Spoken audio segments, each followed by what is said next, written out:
Parole aux jeunes. Sur RMN. Quelles sont les causes profondes, qu'est-ce qui fonde les différences de traitement et de conditions des hommes et des femmes qui subsistent dans la société d'aujourd'hui? Ce sera le thème de notre atelier consacré aujourd'hui à l'égalité. L'égalité sous toutes ses formes. C'est cet atelier qui mettra en scène nos reporters, nos jeunes reporters citoyens, en prise directe à travers des micro-trottoirs qui seront réalisés auprès des citoyens de la ville. Nos reporters iront rechercher ce que pensent les gens du problème de l'égalité. L'égalité dans la famille, l'égalité à l'école, l'égalité dans la société et surtout sa représentation politique. Donc les causes profondes, les différences de traitement entre les hommes et les femmes aujourd'hui, dans l'histoire, dans la société actuelle, on peut dire que si on se demande de décrire spontanément ce qui nous vient à l'esprit lorsqu'on parle de métier de fille ou de métier de garçon, que dirions-nous? N'aurions-nous pas à l'esprit les mots infirmière pour une femme ou aide à domicile ou secrétaire ou coiffeuse, bref, tout ce qu'un père de famille à l'ancienne pouvait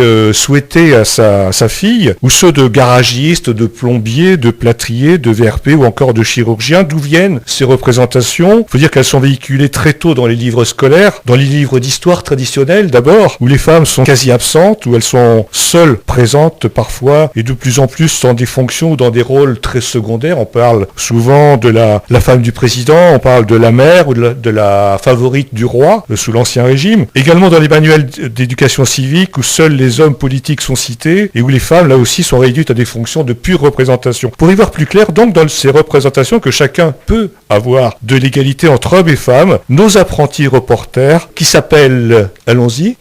Donc je m'appelle Lucie, j'ai 14 ans. De quel établissement? Collège Le Grignon. Je m'appelle Clara. Tu as quel âge? Je vais avoir 14 ans. Et tu as de quelle école? Le Grignon. Et la troisième? Moi c'est Chloé, j'ai 15 ans et je viens du collège Le Grignon. Donc qui sont nos trois reporters citoyennes. Et puis la présence de Nelly Beaufort. Nelly, bonjour. Bonjour. Que vous représentez la LICRA. Rappelez-nous un peu le rôle de la LICRA. Oui, la Ligue internationale contre le racisme et l'antisémitisme, qui lutte contre le racisme, l'antisémitisme et toutes les formes de discrimination. Voilà, merci. Voilà l'ensemble de nos partenaires qui ont été présentés. Donc aujourd'hui, sur cet atelier, l'égalité. Alors, on écoute d'abord ces micro-trottoirs réalisés très fraîchement auprès de gens de public de la rue, à Châlons et ses alentours.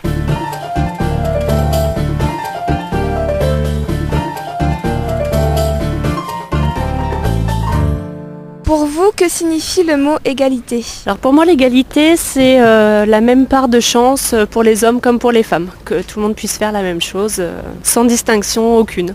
Égalité, il faut, le mot signifie que chaque personne qui vit dans notre pays doit avoir les mêmes avantages que tout le monde, il ne doit pas y avoir de différence. L'égalité, c'est les chances pour tous. Et puis, je sais pas, moi, qu'est-ce que ça me...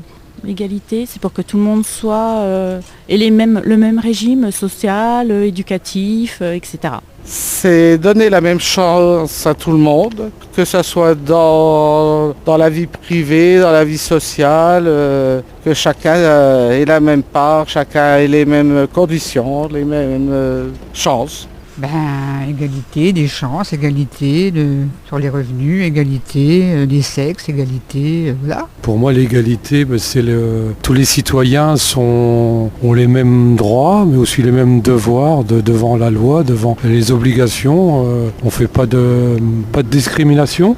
Et voilà, l'égalité, égalité homme-femme dans les salaires, égalité de traitement pour qu'on soit pauvre ou riche, on a les mêmes droits. Pensez-vous que cette valeur est respectée en France? J'aimerais bien dire oui, mais j'ai pas vraiment l'impression que ce soit le cas. J'ai l'impression qu'il y a toujours une forme de racisme, ce qui est plutôt dommage. Il y a aussi une forme de sexisme au niveau des salaires. Bon, cela va en s'améliorant, heureusement d'ailleurs, mais ce n'est pas toujours respecté.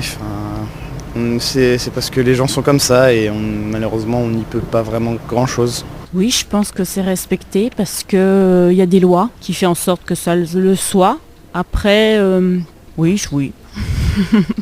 Non, elle n'est pas respectée. Des inégalités, je pense, entre les riches et les pauvres. Non, je ne pense pas. En France, il y a beaucoup de disparités entre les salaires hommes-femmes pour un même diplôme et même travail.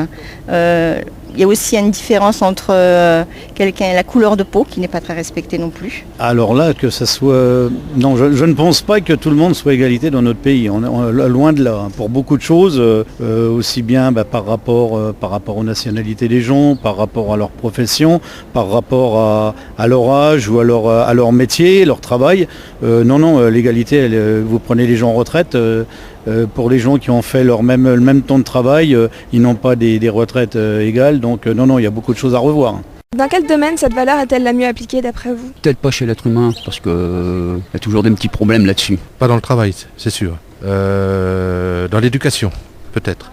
Actuellement, peut-être dans l'éducation justement, si vous êtes au collège, moi je pense que voilà. Pour l'instant, il y a une égalité de chance au départ pour chacun. Dans quel domaine? Je pense que ça serait dans le domaine de l'éducation nationale, puisque tous les enfants qui vont à l'école ont les mêmes professeurs, ils ont les mêmes cours, ils ont les mêmes avantages. Dès le début, on les laisse... Après, je ne dis pas que ça va durer toute leur scolarité comme ça. Mais au départ, je pense que là, c'est dans le meilleur des domaines. Là. À l'heure actuelle, aucun domaine. Alors là, franchement, je ne sais pas trop parce que je trouve qu'il y a beaucoup de gens qui font des différences sur la race, sur la couleur, sur un tas de choses. Je trouve ça tellement idiot. On est tous pareils. Dans quel domaine? Je ne saurais pas vraiment dire. Je dirais là où on fait plus preuve d'égalité, que tout le monde se regarde de la même façon et il n'y a pas vraiment de jugement. Ce serait plus dans les domaines, ce serait les petites écoles où il y a des enfants qui, eux, en fait, font pas vraiment attention à toutes ces différences qui, pour eux, jouent ensemble et ne pensent à rien d'autre, juste s'amuser ensemble. Pour vous, l'école respecte-t-elle cette valeur d'égalité, l'égalité des chances, de la mixité? À peu près, sans d'autres commentaires. Non, bien sûr que non. Ce sera toujours, il y en a qui ont les moyens, ils font des grandes études, ils sont dans des grandes écoles. Et puis d'autres qui seraient peut-être plus intelligentes, qui malheureusement les parents ne peuvent pas payer. C'est ça le problème. À la petite école, normalement, oui, en fait, le maître est juste là pour aider les élèves et pour les accompagner. À l'école, oui, je pense que globalement, ils ne sont pas regardants vraiment pour justement favoriser l'un plutôt que l'autre. Sur le papier, oui, mais en réalité, je me demande si c'est bien vrai. Dans le monde professionnel, l'égalité est-elle toujours respectée? Je pense que non. Malheureusement, je pense qu'il y a bien des entreprises où justement, notamment déjà, on va partir de quelque chose de simple, qui est le piston. En fait, si c'est fils de, le père est un peu important, il va arriver, il va dire voilà, j'aimerais que mon fils soit embauché, machin. Et même s'il y avait quelqu'un qui avait un meilleur diplôme sur le côté, malheureusement, vu que ce n'est pas un fils d'eux, il ne sera pas embauché. Non, pas du tout. Dans le monde professionnel, ça paraît pas du tout respecté. Vu qu'aujourd'hui encore en France, il y a des postes qui sont exclusivement réservés aux hommes et pas aux femmes. Donc, et quand tu vas dans un entretien d'embauche, la première chose qu'on te demande, c'est est-ce que vous avez prévu faire des enfants? Mais quand on fait des enfants, autant l'homme que la femme, on prend des congés paternité ou des congés maternité. Donc ça, c'est une inégalité pour moi. Alors là, je pense qu'il y a encore un grand pas à faire au niveau des égalités hommes-femmes. Moi, en tant que femme, j'ai vu la différence au niveau du monde du travail. J'ai 33 ans aujourd'hui et je me rends compte que malheureusement, les hommes sont toujours mieux payés que les femmes dans le monde du travail et qu'il y a toujours une distinction qui est faite. Les femmes sont toujours... on essaye toujours de les remettre un peu au rebut parce qu'il y a les enfants, parce qu'il y a la famille et c'est pas toujours simple. Non, malheureusement, il y a une disparité surtout dans les salaires à travail égal. C'est dommage que les femmes gagnent beaucoup moins que les hommes. Alors dans le monde professionnel, l'égalité, durant le travail, je pense, quand les gens sont embauchés dans l'entreprise, oui. Par contre, c'est surtout au moment où ils cherchent un emploi, où là l'égalité n'est pas toujours respectée. Il y a beaucoup de choses à redire sur le plan des embauches. Suivant le nom des gens, suivant leur nationalité. Il y a beaucoup de choses qui ont besoin d'être vues également. Dans l'accès aux soins, le paiement des impôts, la prestation sociale, est-ce que cette valeur est appliquée? Oui, cette valeur est appliquée. En France, on a la chance d'avoir ça. Non, là c'est pareil. Je pense qu'il y a beaucoup de différences dans différents domaines. Au point de vue soins, je pense que normalement, je pense qu'il n'y a pas de problème. Mais dans beaucoup d'autres domaines, dans le domaine des aides, dans le domaine de, comment dire, de la recherche dans l'emploi, comme je disais tout à l'heure, non, il y a des choses différentes. On est confronté, je dis pas tous les jours, mais on voit bien qu'il y a des différences quand même. Moi, je me casse le cul à travailler, j'ai une mutuelle, je paye une mutuelle. Puis il y a des gens qui, qui veulent pas travailler, parce qu'il y en a qui veulent pas travailler. On leur propose un travail, mais ils veulent pas. Donc ils ont le droit à la SAMU, ils ont le droit à ceci, ils ont le droit à cela, beaucoup de choses que nous, qu'on n'a pas le droit, quoi. Nous, si on a besoin d'une paire de lunettes, par exemple, voilà, il faut automatiquement passer payer, quoi. C'est des choses qui sont pas trop logiques pour moi. Alors pas pour l'accès aux soins, oui. Pour les impôts, non. Je ne pense pas. Je pense que justement les personnes qui gagnent beaucoup plus d'argent devraient encore payer beaucoup plus. Je ne crois pas. Il y a quelques inégalités. Disons que il y a certaines personnes qui bénéficient de plein d'avantages partout. Moi, qui suis quelqu'un de normal, j'ai pas tous ces avantages. Il vaut mieux être, sans emploi actuellement. Ils ont plus d'avantages que ceux qui travaillent. Quelle doit être la place de l'État dans la défense de cette valeur ? La première place, déjà, c'est eux qui devraient justement faire en sorte que tout le monde soit sur le même plan d'égalité. Alors là, je sais pas, parce qu'ils font n'importe quoi. Ils feraient déjà bien de se payer un petit peu moins. Il resterait peut-être plus d'argent pour faire des choses plus utiles. Faire en sorte qu'elle soit respectée et que l'État déjà soit un symbole d'égalité, ce qui n'est pas tout à fait le cas en ce moment. Primordial, elle doit se trouver en premier plan, mais ce n'est pas le cas non plus. Plus de lois, plus de règles et plus de fermeté, je pense.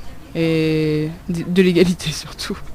Normalement, la place de l'État, c'est la première. C'est à eux de faire le nécessaire pour que tous les gens sachent ce que veut dire le mot égalité. D'ailleurs, c'est ce qui apparaît sur les frontons de toutes les mairies. Et c'est à l'État de montrer l'exemple. Et puis, je pense que c'est dès l'école, dès les premiers cours, où on doit apprendre aux gens ce que c'est que l'égalité dans le pays. Normalement, c'est des gens qui sont élus démocratiquement, qui représentent l'État. Donc, oui, il doit avoir une place prépondérante. C'est à l'État de montrer justement l'égalité au niveau du gouvernement, c'est ce qu'ils essayent de faire, qu'il y ait autant de ministres femmes que de ministres hommes. Et pourquoi pas un jour une femme présidente, ça serait pas mal.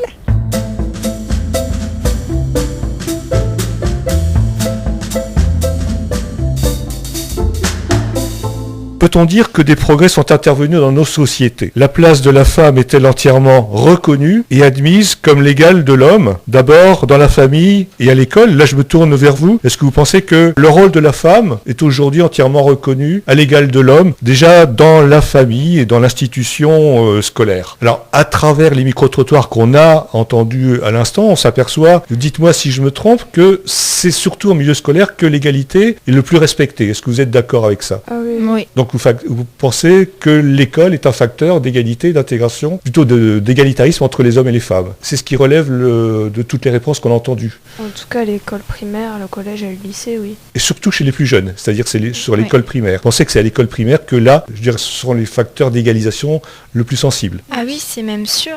C'est même sûr. Ils font pas la différence. Oui. Du moment qu'on est amis, on joue ensemble et puis c'est tout. Et donc le système scolaire permet effectivement cette égalité de traitement entre les hommes et les femmes chez les jeunes scolarisés. Et par la suite, est-ce que vous pensez que cette égalité est respectée ou est-ce qu'elle est battue en brèche et qu'est-ce qui fait qu'elle n'est plus maintenue ? Par exemple au collège, puis au lycée, est-ce que les égalités se creusent par rapport à l'école primaire ? Est-ce que c'est votre sentiment ou est-ce que c'est le sentiment des gens que vous avez pu interviewer ? Je prends un exemple. Quand vous êtes d'une famille relativement aisée, si vous avez des difficultés en maths, si vous avez des parents qui vous permettent de le faire, qu'est-ce qui vous est possible de faire ? Par exemple, quand on vient d'une famille aisée, nos parents peuvent très bien nous payer des cours supplémentaires.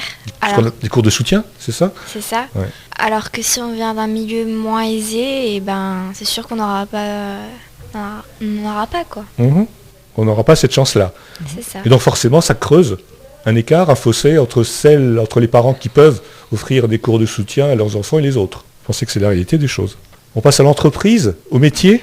Alors là aussi, j'ai cité quelques métiers traditionnellement hommes ou traditionnellement femmes. Est-ce que vous pensez qu'aujourd'hui subsiste toujours cette dichotomie entre les métiers qu'on dit hommes, c'est-à-dire par exemple les métiers du bâtiment, et les métiers dits spécifiquement femmes, métiers du tertiaire, donc de secrétariat, d'aide à domicile. Est-ce que vous pensez que c'est toujours vrai ça ?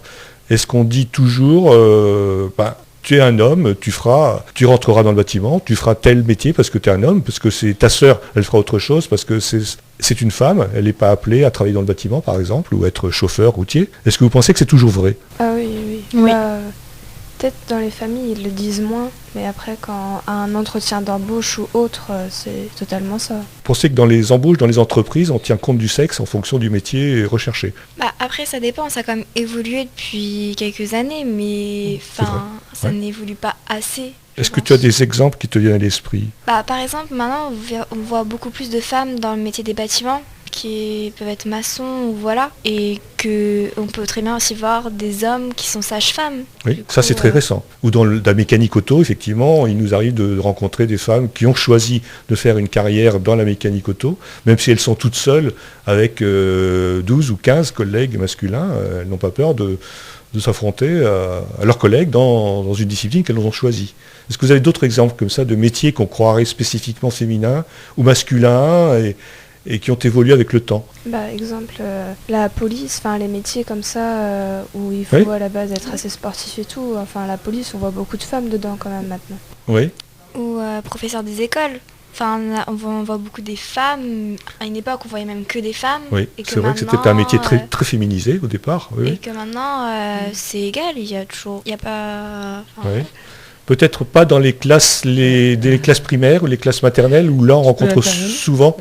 Nelly, je vous en prie. Je peux intervenir là-dessus parce que récemment, en tant que l'ICRA, on a rencontré des professeurs des écoles stagiaires. Et en fait, c'était une majorité de femmes et je les ai interrogées. Ils ont dit que ça se féminisait de plus en plus au niveau de l'école primaire. Voilà. Donc je pense qu'il n'y a pas l'évolution comme on aurait ailleurs. Il y avait plus d'hommes avant dans ce métier-là. Enfin, je parle par expérience. Et par connaissance, parce que je me suis informée évidemment en entendant, et il y a au niveau de l'école primaire, une majorité de... Enfin, c'est pas pour contredire, c'est simplement non. Et j'espère que ça pourrait avoir un peu la contre-vérité, j'espère. Sur les fondements de l'inégalité homme-femme, est-ce que vous avez une idée de la date à laquelle les femmes ont obtenu les mêmes droits que les hommes? Là, c'est une question piège peut-être. Vous savez que c'est très récent en France. Par exemple, le droit de vote des femmes.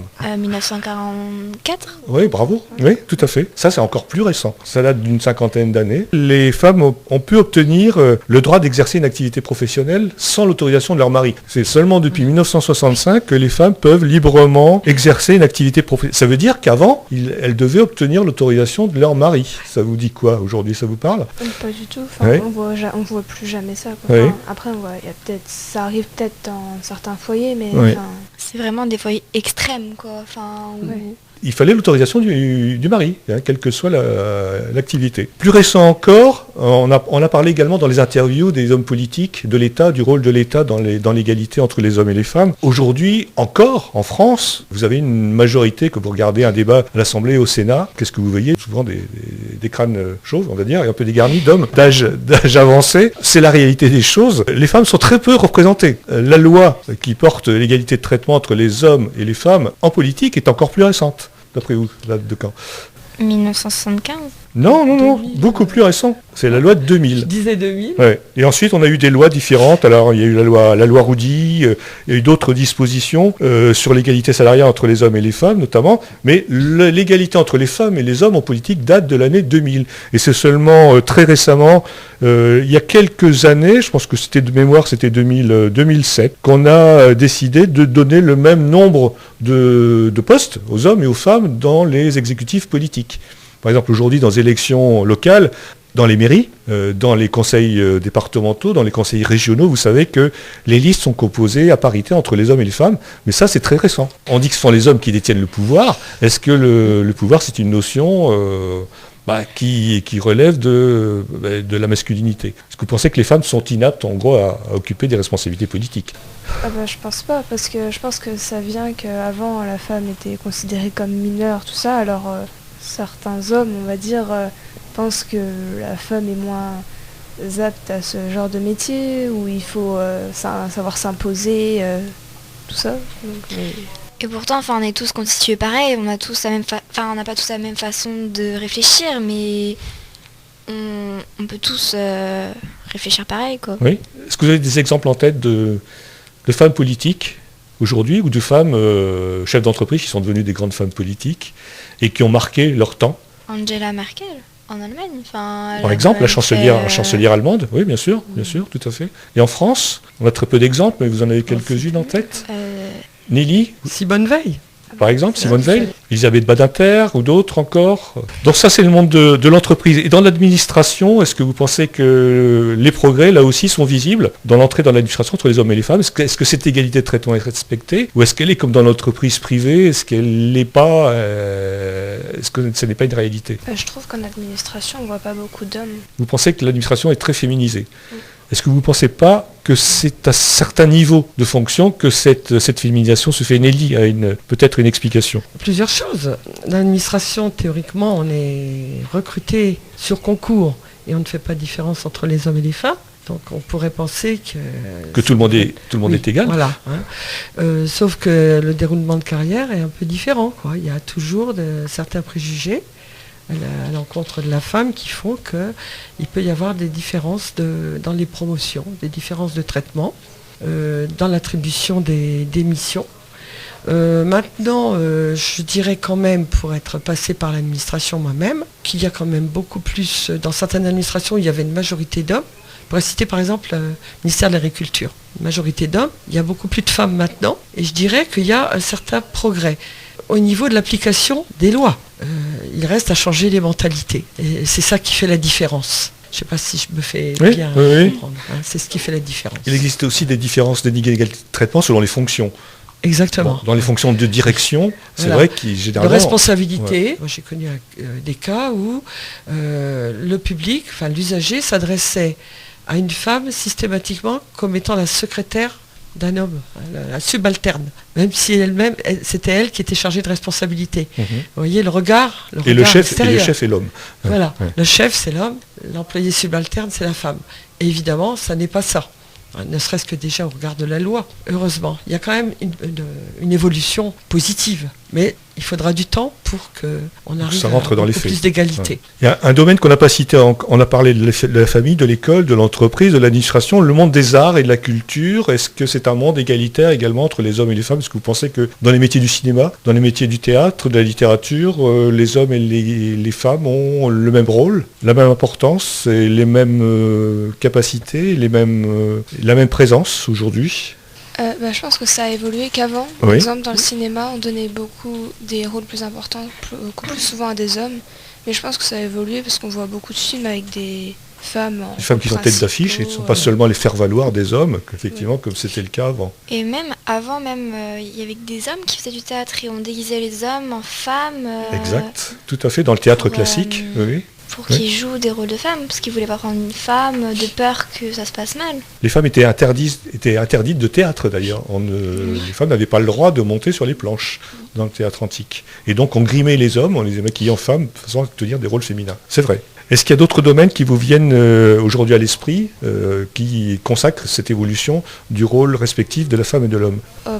Exemple, la musique, on voit tout autant de chanteurs que de chanteuses maintenant. Je sais pas trop si avant il y avait plus d'hommes que de femmes ou pas, mais en tout cas, maintenant on voit autant des deux, quoi. Ou aussi dans le domaine de l'écriture, parce que nous, je vois maintenant, on apprend à l'école que des écrivains qui ont vécu, on n'a jamais vu d'écrivains femmes pour l'instant. Oui, et que maintenant, il y a des auteurs femmes, des auteurs hommes. Oui, Nelly. Je voudrais intervenir là-dessus. Il y en avait, sauf qu'on ne les a pas valorisés de la même façon. Oui. Et c'était de fortes personnalités. Je citerais George Sand, qui était une femme, écrivain, romancière, et qui est très féministe, et qui d'ailleurs s'habillait avec un costume d'homme. Ouais. Et à l'époque où c'était très mal vu, évidemment, et elle fumait aussi, elle fumait la pipe, je crois. Vous voyez, ça existait. Il y a eu des femmes écrivains au XVIIe siècle, Madame de Lafayette, mais évidemment beaucoup plus rares que maintenant. Et donc pour s'affirmer, les femmes devaient se grimer et se comporter en homme. Disons que le combat est beaucoup plus dur pour une femme. La femme doit faire beaucoup plus d'efforts hein, j'appelle ça des efforts, hein, pour être reconnus que des hommes.